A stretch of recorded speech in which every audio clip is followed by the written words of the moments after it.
Saya datang lagi, neng nong, titip katanya, pisang buat saya kan, pisang raja.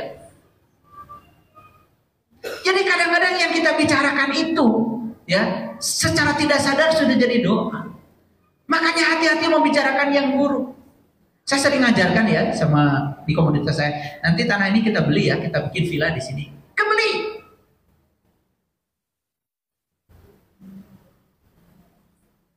Dalam sehari kemarin, saya dapat WA orang nawarin tanah 3 lokasi di Sariwangi. Bayangkan betapa orang Sariwangi itu berpikir kalau saya duitnya tanpa batas. Amin. Makanya kalau ditawarin gitu, saya bilang, nanti kita lihat ya. Lihat aja dulu. Daripada kita bilang duit di mana? Eta. Nanti kita lihat ya. Gitu. Ini ya kenyataan hari kemarin. Saya lihat satu dulu. Begitu lihat cerita. Saya sedang kesulitan. Saya mengalami kebangkrutan. Keluarga saya berantakan. Anak saya juga entah di mana. Saya hidup sendiri di sini. Saya merasakan. Akhirnya awalnya cuman nanti dilihat ya, kan mau lihat aja. Saya buka-buka dulu saldo. Berapa Pak utang Bapak ke bank? Udah, bayarin aja dulu utangnya berapa Bapak tanggal.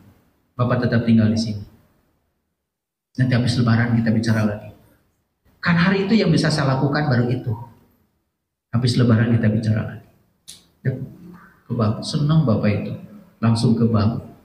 Langsung bayar utang-utangnya. Bisa tidur nyenyak. Itu aja dulu yang bisa kita lakukan.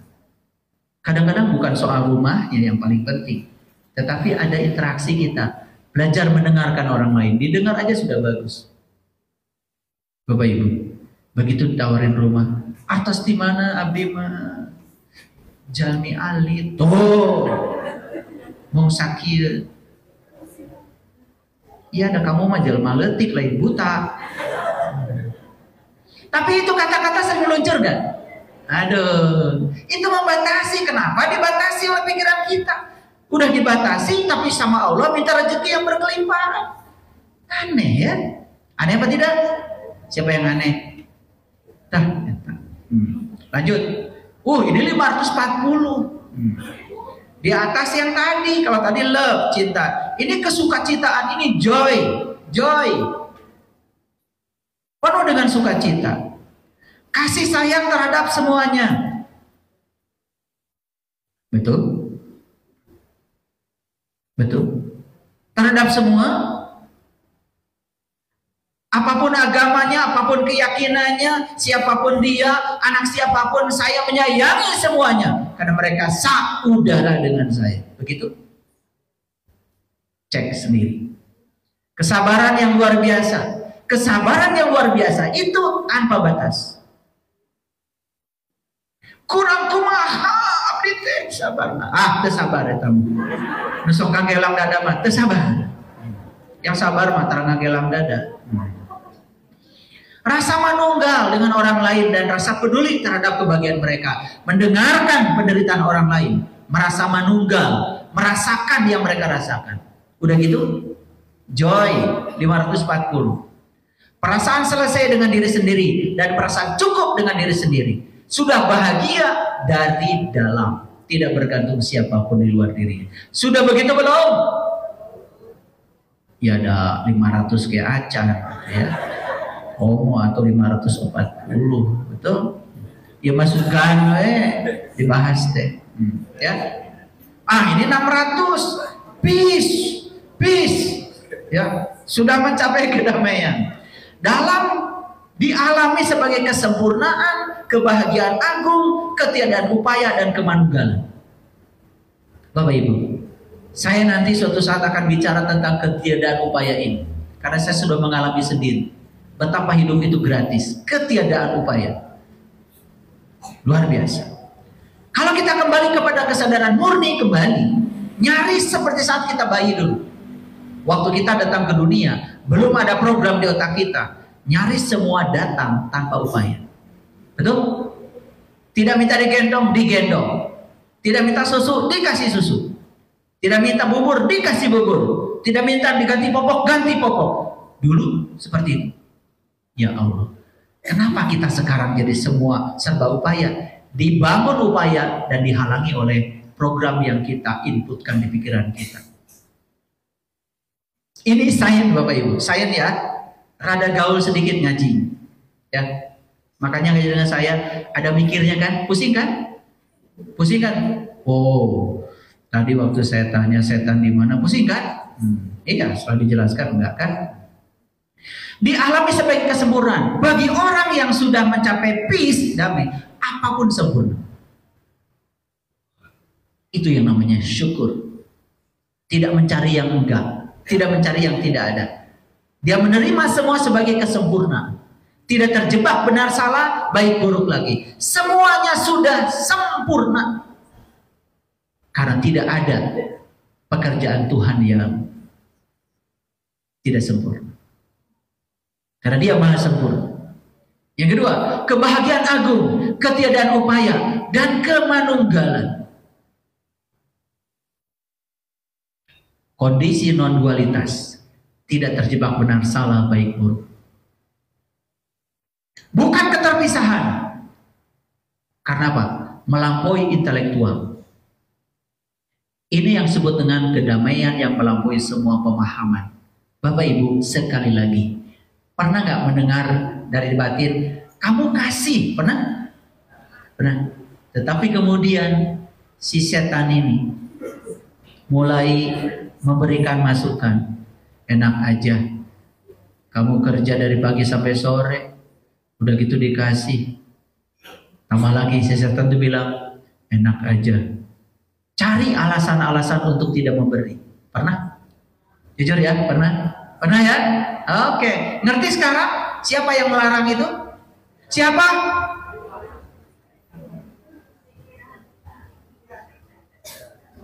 Ngerti ya? Luar biasa ya, si diri palsu ini ya. Oke, sering gak jadi kan berbuat kebaikan? Oke, itu karena belum bisa melampaui pemahaman. Oke, bagaimana kunci-kuncinya? Ini kunci-kunci detailnya. Tapi waktu kita tinggal sedikit lagi. 1. Latihan penerimaan. Latih untuk bisa menerima apapun apa adanya. Kenapa? Semua realitas kehidupan itu berubah. Kehidupan itu tidak pasti. Kehidupan itu kompleks. Jangan paksa kehidupan seperti yang pikiran mau. Latihan penerimaan ini adalah kunci. Menerima bukan berarti setuju. Awas. Menerima bukan berarti setuju. Sudah, ada kejadian walaupun tidak setuju, terima dulu. Bahwa kita tidak setuju, nanti diperbaiki pelan-pelan. Jangan dari awal sudah menolak kejadian itu. 2. Tingkatkan kemampuan menyikapi segala sesuatu secara rasional. Kita dikasih akal, ya. Daripada menyalahkan, coba belajar memahami. Rasionya hidup. 3. Fokus pada hal-hal yang bisa dikendalikan. Pikiran, perasaan, reaksi kita terhadap peristiwa, semua dalam kendali kita. Fokus ke situ. Orang lain, sekalipun itu dekat dengan kita, tidak bisa kita kendalikan. 4. Harapan yang terbaik, tapi antisipasi hal yang terburuk. Jadi jangan hanya siap menyiapkan yang terbaik saja, beri ruang seandainya yang terbaik yang kita inginkan itu tidak terjadi. Sudah ada ruangnya di sini, kita tidak akan pernah kehilangan kendali. Mengingat kematian yang kelima. Ingat, hidup kita pasti berakhir.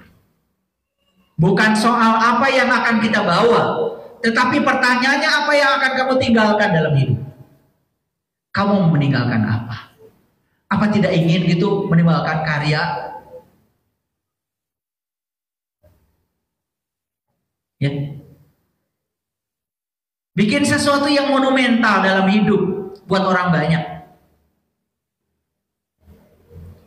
Masjid ini setelah saya bangun, langsung saya serahkan ke masyarakat. Silahkan digunakan buat masyarakat. Waktu mau bangun masjid ini, Saya berpikir masjid ini 1000 tahun saya sudah tidak ada, tetap harus ada. Nggak usah nanggung bikinnya. Kasih besi yang bagus. Buat publik jangan nanggung. Jangan perhitungan. Berkahnya luar biasa Bapak Ibu. Bikin yang monumental buat orang banyak. Karena sebaik-baiknya manusia yang berguna bagi manusia lain. Kenapa penerimaan ini penting? Ini menurut David Hawkins. Kalau kita sudah bisa menerima, itu nilainya sudah lumayan, 350. Kenapa? Energi ini bersifat tenang, santai, harmonis, fleksibel, bebas dari perlawanan batin. Menerima itu kita jadi fleksibel. Jadi enak, santai. Nilai kita naik kan dari 200 tuh jadi 350. Hidup ini baik. Aku dan kamu baik. Aku merasa terkoneksi. Jangan kita korbankan persaudaraan dan hubungan cuman karena masalah-masalah yang tidak penting. Apalagi urusan hanya menyangkut finansial.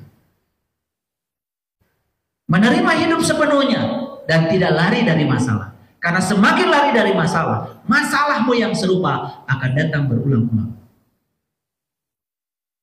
Tidak menyalahkan orang lain. Tidak menyalahkan hidup. Bisa begini aja, 350. Kenapa tadi segala sesuatu harus rasional? Kita tanya David Hawkins. Kalau kita sudah punya penalaran dan tidak menyalahkan orang lain tapi memahami, berapa nilainya? Belajar memahami dan tidak menyalahkan, nilainya 400 Bapak. Dan ini yang membedakan manusia dengan binatang. Ada kemampuan untuk melihat hal-hal secara abstrak. Jadi melihat di baliknya kenapa ini terjadi.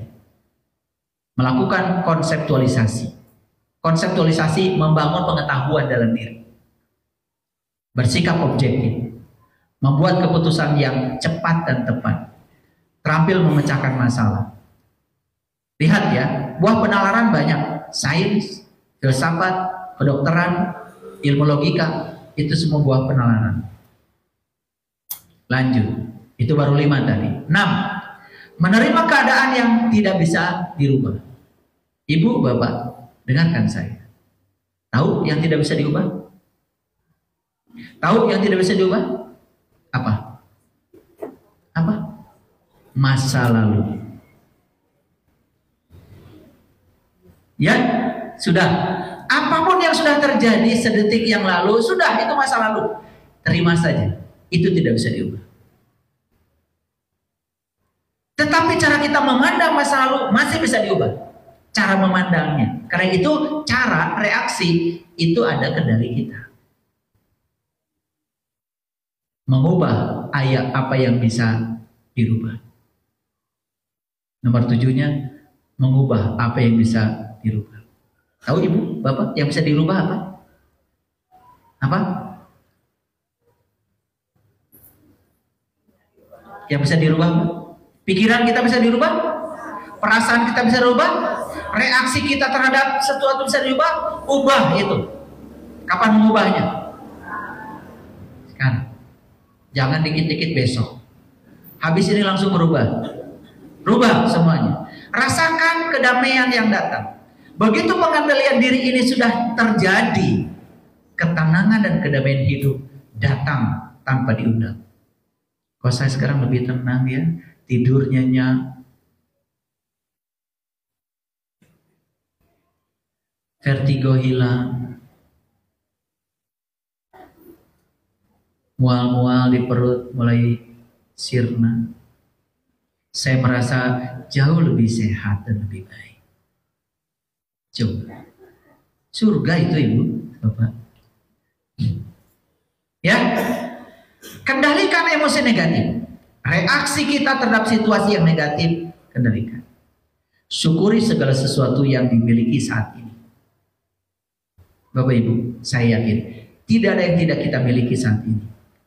Apapun itu, syukuri. Ya. Ya. Punya kaki walaupun sakit, syukuri. Boga sakit oke. Ini kakinya rematik, syukuri ya, syukuri. Segitu ke boga kene ya. Paham ya? Iya. Telusuri itu rematik dari mana? Dari pikiran.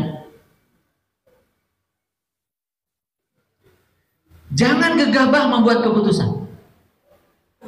Nih saya kasih tahu, Bapak Ibu kalau lagi marah, lagi kesal, jangan buat keputusan. Apalagi lagi berantem dengan pasangan, bikin keputusan, udah itu pasti keputusannya salah. Nanti kalau bikin keputusan, kalau udah tenang, ya.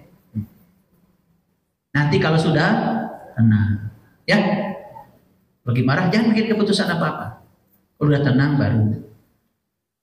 Ya, enak ya ternyata tenang itu. Betul nggak? Udahlah kita teruskan aja. Kan itu keputusannya. Betul nggak? Iya. Udah tidur lagi bareng-bareng. Bodoh banget.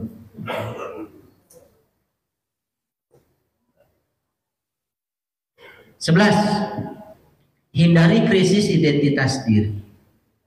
Lihat saya semua. Semua kita ini terlalu sering menjadi orang lain. Lalu kita terasing di rumah kita sendiri. Jadi kita mengalami krisis identitas, tidak tahu jati diri. Nah itulah pentingnya Bapak Ibu meniti ke dalam diri, tahu siapa sih saya ini sebenarnya. Itu kuncinya. 12. Kendalikan respon atau reaksi emosional terhadap kenyataan yang terjadi. Kontrol yang kuat. Ingat ya tadi, masih ingat ya cerita restoran? Yang bikin restoran berantakan tadi itu kecoa atau reaksi terhadap kecoa? Sekali lagi. Pintar ya, pintar. Kendalikan respon, reaksi terhadap situasi. Ya, kalau di jalan dek, nabrak, udah nggak usah marah dulu, tarik nafas dulu, dalam-dalam. Ya, sadari ya berantem di jalan hanya bikin macet jalan dan tidak akan mengubah mobil yang penyok jadi bagus. Setuju? Udah. Gus, barali, imah. Omean ke bengkel. Paham ya? Gitu aja susah. Renungkan tindakan harian dengan jujur. Lihat saya semuanya. Semua tindakan yang kita lakukan setiap hari menimbulkan akibat. Ketika akibat itu datang, direnungkan. Jawab dong, direnungkan. Terus membuat sebab. Akibat dari setiap sebab gak direnungkan. Kalau direnungkan, oh kalau saya gini hasilnya begini. Ya udah saya ubah. Harusnya harian kita itu ngasih sinyal-sinyal untuk perubahan. Cuman kita abaikan. Terlalu sibuk membuat sebab dan kita tidak pernah merenungkan sedikit pun akibat dari sebab itu. Coba setiap ada saya ngomong begini, kok suami saya tersinggung ya? Pernah gitu? Pernah atau sering? Tapi besok mikir lagi nggak kayak gitu? Pengen nyubit satu sama kalian ya? Itu sudah diajarkan oleh Allah. Kalau kamu mau begini, akibatnya begitu. Tapi besok mikir lagi, saya nggak ngerti. Karena kita tidak membuat renungan harian. Ini dianggap enteng nih. Gak usah ditulis, gak usah ditulis. Lila. Setiap tindakan kita setiap hari itu selalu menimbulkan akibat, Bapak Ibu. Dan selalu ada akibatnya. Nah, akibatnya itu direnungi. Ini kenapa ini terjadi? Oh, ngomong begini tuh ternyata menimbulkan ketersinggungan. Ya sudah, besok gak ngomong gitu lagi. Kan besoknya pasti berubah. Ya mahayo, aku yang ngomong gitu. Ini ada yang aneh lagi. Ya, kalian itu dagang dengan model begitu, rugi. Isukan dengan modal, modelnya sarua gitu. Padahal kemarin sudah diajarkan modelnya begitu, kamu rugi. Cicing heula. Renungi kenapa? Banyak yang konsultasi sama saya. Ceritanya sama. Ayah, saya ini sudah dagang. Ini rugi. Terus modal lagi, rugi lagi. Terus modal lagi rugi, numpuk hutang, tidak ada yang dirubah. Akhirnya saya tanya, kamu tuh usaha cari apa? Nanya dulu saya. Ya cari uang ayah. Buat apa uang? Kalau saya nggak punya uang, nanti saya tidak kebayar cicilan. Ya catat. Kalau saya nggak punya uang, anak saya nggak sekolah. Catat. Kalau saya nggak punya uang, saya tidak bisa beli rumah. Catat. Kalau saya nggak punya uang, saya nggak bisa makan. Catat. Udah ngomongnya. Kamu itu ternyata usahanya digerakkan oleh rasa takut kekurangan. Makanya kamu menarik semua ketakutan baru. Itu menurut hukum tarik penarik, like attracts like, yang serupa menarik yang serupa. Ngerti sekarang masalahnya? Oh, masalahnya saya, kamu. Emang saya, kamu, bukan kita. Lalu solusinya gimana? Kan udah dikasih sama Allah lewat Rasulnya, innamal a'malu biniat. Amal tergantung pada niat. Coba tuh usaha teh diniatkan. Saya jualan nasi, ingin melayani orang-orang yang butuh makanan enak. Karena saya oleh Allah dikasih keahlian meramu resep yang enak. Ingin menjadi kepanjangan tangan Allah, menyampaikan cinta kasih Allah untuk menjamin orang-orang yang perlu makanan enak terlayani. Apakah dengan niat seperti itu kita tidak dapat uang? Bisa jadi malah uangnya jauh melampaui kalau niatnya sekedar mencari uang. Nih Bapak Ibu lihat saya semua. Begitu Bapak Ibu mencari uang, Rasulullah mengatakan, siapa yang mengejar dunia, dia tidak akan dapat dunia dan Allah. Tetapi siapa yang mengejar Allah, dia dapat dua-duanya. Coba sekarang kejar Allah. Gimana caranya? Niatkan bahwa saya melakukan bisnis apapun karena saya sedang dipakai kepanjangan tangan Allah untuk melayani orang-orang yang butuh cinta kasih Allah. Duit pasti dapat. Bedanya apa?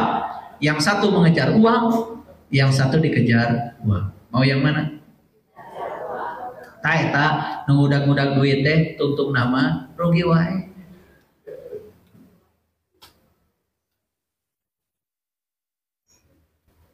Coba petani mau tanam padi, ajak ngobrol dulu atau tah parete norek dipelakeun. Padi, satu butir pun saya tidak bisa membuat. Kamu luar biasa, anugerah dari semesta buat aku. Sekarang akan aku tanam, bahagiakan ya banyak orang, tumbuh yang bagus. Ajak bicara, tanam.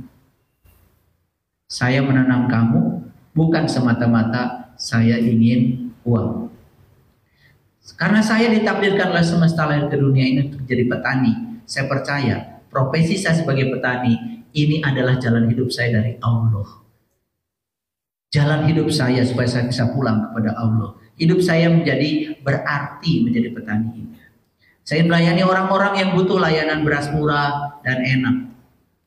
Lebih besar niatnya ketimbang sekedar ingin uang. Saksikan saya.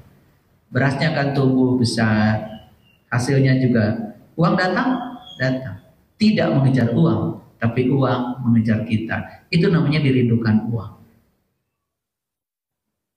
Nah, coba perhatikan. Nih yang bisnis gagal terus, coba perhatikan. Apalagi banyak bohong, membohongi orang supaya kita untung. Itu sudah menempatkan uang di atas Tuhan. Nilai-nilai kebenaran yang dalam diri dia nanti pasti kalian akan mendapatkan akibat. Akibatnya seret terus. Rezeki susah datang, uang tidak rindu untuk datang. Sekali-kali datang perginya cepat. Giliran butuh sesuatu akhirnya pinjam. Ada yang salah hidup kita. Harusnya tidak begitu. Saya kasih tahu ya. Begitu kita sudah bisa mengendalikan diri kita, apa yang luar biasa dari sini? Bukan sekedar hidup kita menjadi tenang dan damai, lebih dari itu. Semua yang di luar diri kita yang tidak bisa dikendalikan menjadi terkendali. Ya, siap merenungkan tindakan harian? Oke. Praktek ya, pulang dari sini praktek. Yang selanjutnya, kembangkan sikap empati dan peduli kepada orang lain. Belajar merasakan pengalaman orang lain. Seperti kata Leo Tolstoy, sastrawan Rusia, jangan bicara agama kepadaku, tapi tunjukkan agama dalam perilaku. Jika kamu merasakan sakit, itu tandanya kamu hidup. Tapi kamu bisa merasakan sakitnya penderitaan orang lain, itu tandanya kamu manusia. Leo Tolstoy. Kata-katanya selalu diingat oleh saya. Kenapa? Kalau kita baru merasakan sakit, itu tandanya kita hidup. Tapi kita merasakan penderitaan orang lain dan kita berbuat meringankan penderitaan orang lain, itulah manusia. Dan untuk berbuat, berarti kita harus mampu dong.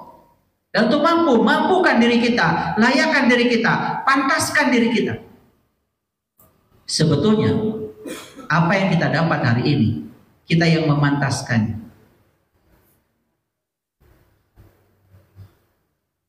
Sering saya mendengarkan ucapan-ucapan, saya ini orang kecil, saya ini orang susah, saya ini sengsara. Itu doa. Bahkan di antara kita mungkin ada yang pernah mengucapkan kalimat-kalimat itu secara tidak sengaja, atau ingin mendapatkan belas kasihan dari orang lain. Ingat, pikiranmu, perasaanmu, dan kata-katamu adalah doa yang sebenarnya.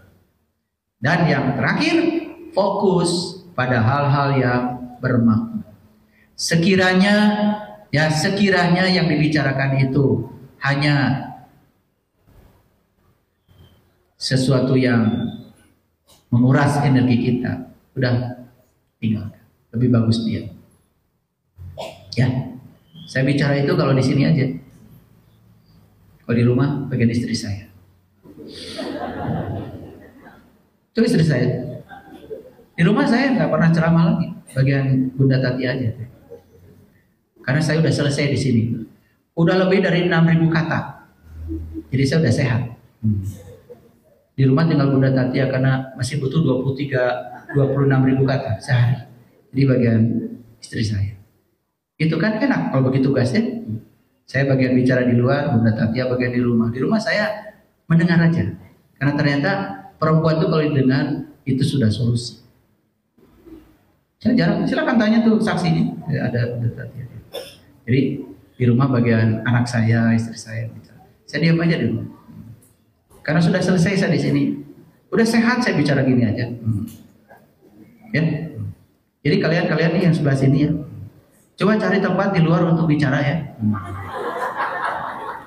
Sebab kalian pulang ke rumah udah tinggal istri, ya.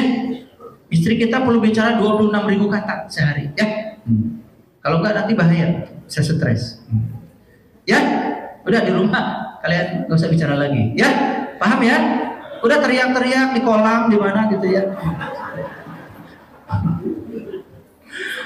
Bapak Ibu senang sekali.